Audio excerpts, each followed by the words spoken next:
హనుమంతరావు గారు కూడా వచ్చేశారు. సంపత్ గారు, కైలాస్ గారు, భాస్కర్ గారు, సిద్ధేశ్వర్ గారు, చరణ్ గారు. మక్కాలో జరిగినటువంటి దురదృష్టకర సంఘటన, 40 మందికి పైగా చనిపోవడం, అందులో అంతా హైదరాబాద్కి చెందినవారు ఉండడం చాలా బాధాకరమైన విషయం. అల్లాని దర్శించుకోవడానికి పోయి ఇలాంటి దుర్ఘటన జరగడం, వారందరూ కూడా దాంట్లో చనిపోవడం చాలా విషాదకర సంఘటన. నేను పెద్ద హనుమంతరావు దీన్ని తీవ్రంగా దిగ్భ్రాంతి వ్యక్తం చేస్తూ ఉన్నాం. కారవాన్, రామ్నగర్, అడిగ్మెట్ ప్రాంతాలకు చెందినటువంటి వ్యక్తులు చాలామంది ఉన్నారు. వారికి అక్కడికి పోతా ఉన్నాం. మేము పొద్దున్నే ముఖ్యమంత్రి రేవంత్ రెడ్డి గారు దీన్ని స్పందించినారు. తగు రీతిన సాయం అందే విధంగా హెల్ప్ లైన్ ఏర్పాటు చేసినారు. కేంద్ర ప్రభుత్వం మాట్లాడుతూ ఉన్నారు. ఇక్కడ సంబంధిత ఇన్ఛార్జ్ మంత్రి పొన్నం ప్రభాకర్ గారు, అదేవిధంగా మైనార్టీ మంత్రి అజరుద్దీన్ గారు ఆల్రెడీ రంగంలోకి దిగినారు. వాళ్ళు సహాయ సహకారం పర్యవేక్షిస్తూ ఉన్నారు. చాలా విషాదకరమైన సంఘటన. కాంగ్రెస్ పార్టీ దిగ్భ్రాంతి వ్యక్తం చేస్తూ ఉంది. ఆ కుటుంబాలకి దేవుడు అన్ని రకాలుగా ఆదుకోవాల్సిందిగా ప్రార్థిస్తూ ఈ సంఘటన పట్ల విచారం వ్యక్తం చేస్తూ ఉన్నాం. ఇది మదీనా వరకు. ఇంకేమన్నా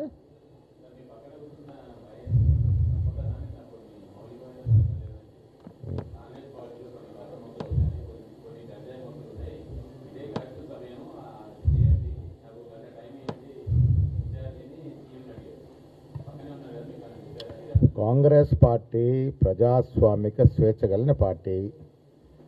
ఒక ఏఐసిసి కార్యదర్శి సంపత్ గారు లేవరెత్తిన ప్రశ్నలు డెఫినెట్గా పరిశీలిస్తాము. ప్రతి పార్టీలో ఇలాంటి మొక్కలు ఉంటే ఉండొచ్చు.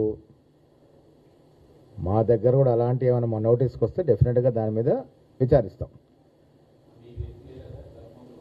అంటే డెఫినెట్గా దృష్టికి వచ్చినప్పుడు డెఫినెట్గా ఆలోచిస్తాం. సంపత్ గారు అన్న పేర్లు ఇస్తే వాటిపై కూడా ఆలోచిస్తాం.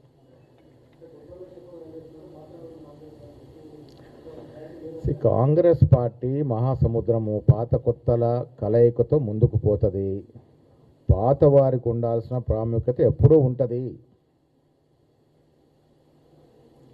పాత వారికి ఆ ప్రాముఖ్యత ఇస్తూనే కొత్త వారికి కొంత అవకాశం ఇస్తాం.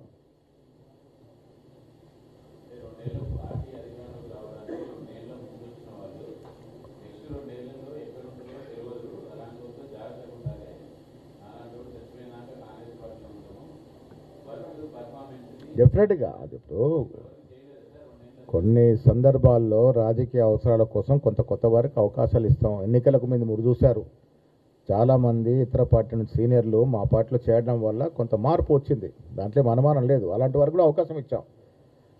దానివల్ల పాత వారికి ఏం అవకాశాలు ఉండకుండా పోవు. పాత వారిని ప్రయారిటీ ఇస్తూనే కొత్త వారికి కొత్త అవకాశాలు ఇస్తాం. చూద్దాం, వచ్చినప్పుడు చూద్దాం. ఇంకేమన్నా డిసిసిల ప్రక్రియలో మా కార్యక్రమం అయిపోయింది. మా యొక్క సూచనలు సలహాలు తీసుకున్నారు. అంతే నిర్ణయం ఏఐసిసి ప్రకటిస్తుంది. ఎప్పుడైనా రావచ్చు జాబితా.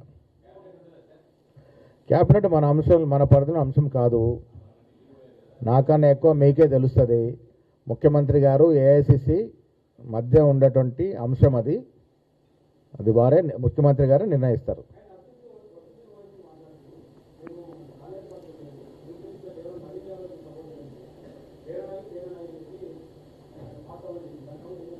ఆయన ఏం చెప్పినా హ్యాండ్ సింబల్కి సపోర్ట్ చేశారు కదా.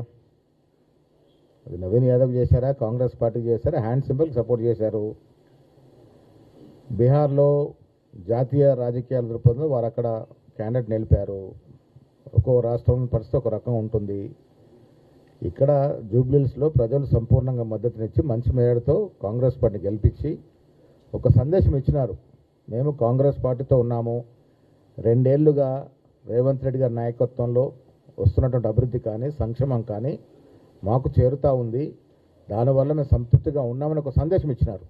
రెండవ సందేశం, ఈ రాష్ట్రంలో బీఆర్ఎస్ పార్టీకి కానీ బీజేపీ పార్టీకి కానీ రాజకీయ అవకాశాలు లేవనే సందేశం కూడా ఇచ్చినారు. 25,000 మెజారిటీ ఇచ్చినారు ఇంత ఓవరావరి ఫైట్లో అంటే ఇంకా బీఆర్ఎస్ పార్టీకి సెలవు అనే మాట చెప్పకనే చెప్పినారు. బీజేపీ పార్టీ డిపాజిట్ పోయిందంటే ఇంకా బీజేపీ పార్టీకి ఈ రాష్ట్రంలో అసలు మొలకెత్తే అవకాశం లేదనే మాట కూడా చెప్పినారు. ఈ రెండు సందేశాలు ప్రజలు గ్రహించుకోవాలి. చూద్దాం అప్పటి పరిస్థితి అప్పటిది. రాజకీయాల్లో అవసరాలను బట్టి సమయాన్ని బట్టి పరిస్థితులు మారుతూ ఉంటాయి. జిహెచ్ఎంసీ ఎన్నికల్లో కానీ రానున్న లోకల్ బోర్డు ఎన్నికలు కానీ కాంగ్రెస్ పార్టీ అత్యధికంగా మెజారిటీ స్థానం గెలుచుకుంటుంది. Thank you.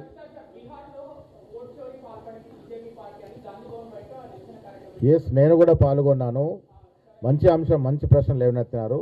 ఇవాళ బీహార్లో ఎన్డీఏ అధికారంలోకి వచ్చింది అంటే అదే ప్రజల ఆభిష్టం మేరకు, ప్రజల ఆశయాలకు అనుగుణంగా రాలేదు. ఇది గ్రహించుకోవాల్సిన అవసరం ఉన్నది. బీహార్లో గెలిచిన అభ్యర్థులకు వచ్చిన మెజారిటీ కన్నాక తొలగించిన ఓట్లున్నాయి. సర్ పేరిట లౌకికవాద వ్యక్తుల యొక్క ఓటును తొలగించినారు. తద్వారా ఓట్లో చోరీ చేయడం కాకుండా ఎరాఫేరీ చేసి వాళ్ళు ఎన్డీఏ 4వ అధికారంలోకి వచ్చింది. 4 పర్యాయాలు అక్కడ అధికారం నితీష్ కుమార్ అభివృద్ధి చూస్తే ముక్కును వేలేసుకుంటాం బీహార్లో. అలాంటి బస్సులు వారిని ఎన్నుకునే సమస్య లేకుండే ఏరాఫేరీ చేసి అక్కడ గెలిచినారు. అయినప్పటికీ కూడా ఓడిపోయిన మహాగఠబంధన్కి ఎక్కువ ఓట్లు వచ్చినాయి. పర్సంటేజ్ ఆఫ్ ఓట్స్ మాకే ఎక్కువ వచ్చినాయి. అవకతవకలు, ఓట్ చోరీ ఇవన్నీ వల్ల బీహార్లో గెలిచినారు. అది గెలుపు కాదు, అప్రజాస్వామికంగా అనైతికంగా గెలిచినారు. ఇది రాష్ట్ర దేశ ప్రజలు గుర్తుపెట్టుకోవాలి. ఓట్ చోరీ జరిగింది అనేది ఇప్పటికే రూబడి అయింది. బ్రెజిల్ మోడల్ పేరు మీద మన దేశంలో ఓట్లున్నట్టు ఇంతకన్నా సిగ్గుచేటని విషయం ఏమున్నది? యూత్ కాంగ్రెస్ వారు మంచి కార్యక్రమాన్ని, ప్రజల్ని మేలుకొల్పే కార్యక్రమం చేసిన వారికి అభినందనలు.